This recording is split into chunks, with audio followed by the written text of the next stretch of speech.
Halo, assalamualaikum warahmatullahi wabarakatuh. Salam sehat dari Apoteker Normal. Teman-teman, menyambung cerita video saya sebelumnya mengenai perjalanan pendidikan saya ketika saya naik kelas 5 SD. Kemudian abang saya tinggal di kelas 5 SD tersebut, sehingga kami terkondisikan jadi berdua di dalam satu lokal, kakak beradik. Nah, berjalan waktu kurang lebih 6 bulan, ada sesuatu musibah yang terjadi dalam keluarga saya, yaitu orang tua saya, bapak saya itu meninggal dunia dalam kondisi yang tidak terjadi riwayat penyakit mendadak. Nah, ini merupakan pukulan yang sangat berat bagi keluarga kami. Kenapa tidak? Bapak saya itu memang status beliau itu adalah pegawai di salah satu sekolah menengah pertama di Bukit Tinggi, sebagai penjaga sekolah sekaligus kalau sekarang namanya OB, office boy, ataupun membersihkan seluruh lingkungan sekolah. Saya nggak tahu jalan ceritanya seperti apa, tapi beliau itu punya SK. Beliau itu statusnya PNS, pegawai negeri sipil. Dari awal beliau bekerja sampai masa hayat beliau itu, golongan beliau tetap 1A. Teman-teman bisa bayangkan berapa nilai salary yang bisa diterima dengan golongan 1A. Nah, dengan kondisi demikian, pas di saat saya kelas 5 itu beliau meninggal. Jadi kesimpulannya itu memang keluarga kami adalah keluarga yang boleh dibilang di bawah garis kemiskinan. Orang tua meninggal dengan pensiunan golongan 1A, Anda bisa bayangkan. Kemudian orang tua perempuan saya tidak bekerja apa-apa, hanya sebagai ibu rumah tangga. Maka jujur saja, dunia terasa gelap. Kami tidak tahu arah kehidupan ini seperti apa. Kita pun tidak tahu skenario kehidupan yang dibuat Tuhan itu seperti apa. Yang jelas kita hanya bisa menjalani skenario yang dibuat Tuhan sebaik-baiknya. Alhasil akhirnya kami berjuang dengan 4 orang beradik kakak, 1 ibu. Saat itulah melekat predikat anak yatim bagi kami keluarga. Kehidupan demi kehidupan, hari demi hari kami jalani dengan penuh perjuangan. Bagaimana kami bisa hidup, bisa makan, bisa melanjutkan pendidikan.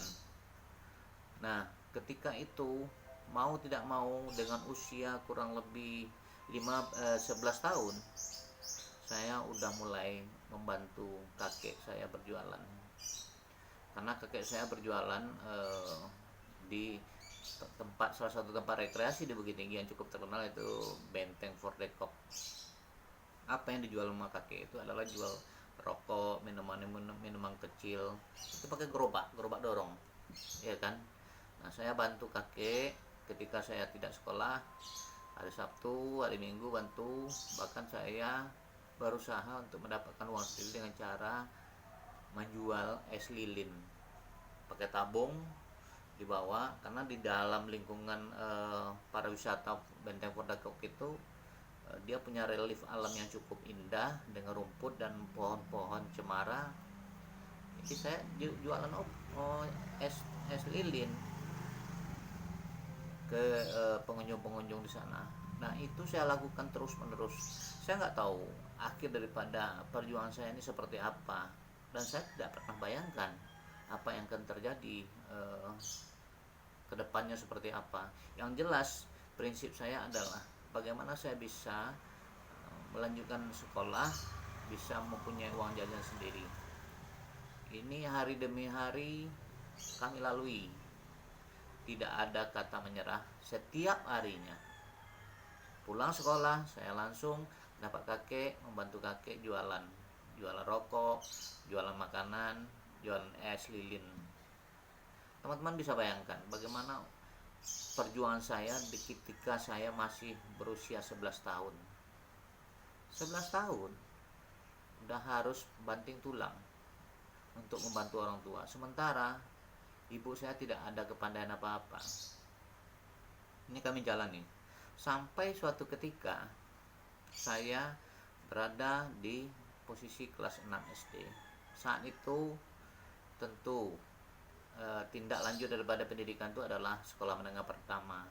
Alhamdulillah saya dan abang saya itu lulus di SD 04, dan kemudian kami coba masuk ke SMP, di mana orang tua saya pernah dulu jadi pegawai di sana, yaitu SMP 4. Mungkin karena kepedulian daripada pegawai di sana ataupun guru-guru, akhirnya kami berdua diterima di SMP 4 itu. Mulailah pendidikan lanjutan yang saya lakukan itu ketika sekolah menengah pertama. Posisi sekolah SMP 4 itu dari SD 4 itu kurang lebih sekitar 500 meter. Nah, karena pegawai dan dari SMP atau guru itu udah tahu bahwa kami ini adalah beradik kakak dan orang tua saya pernah dulu bekerja di sana, kami diterima, tapi kami dipisah kelasnya. Artinya kami tidak disatukan. Mungkin karena anugerah daripada Tuhan juga, saya nggak tahu. Alhamdulillah saya masih bisa menguasai dan menjalani pendidikan di SMP dengan baik, walaupun memang secara prestasi agak terjadi sedikit penurunan dibanding ketika saya SD dulu yang sempat juara kelas 1, 2, 3 tetap bergantian seperti itu yang saya jalani. Nah, bagaimana kelanjutan pendidikan saya di SMP ini dan liku-likunya seperti apa, nantikan video selanjutnya. Jangan lupa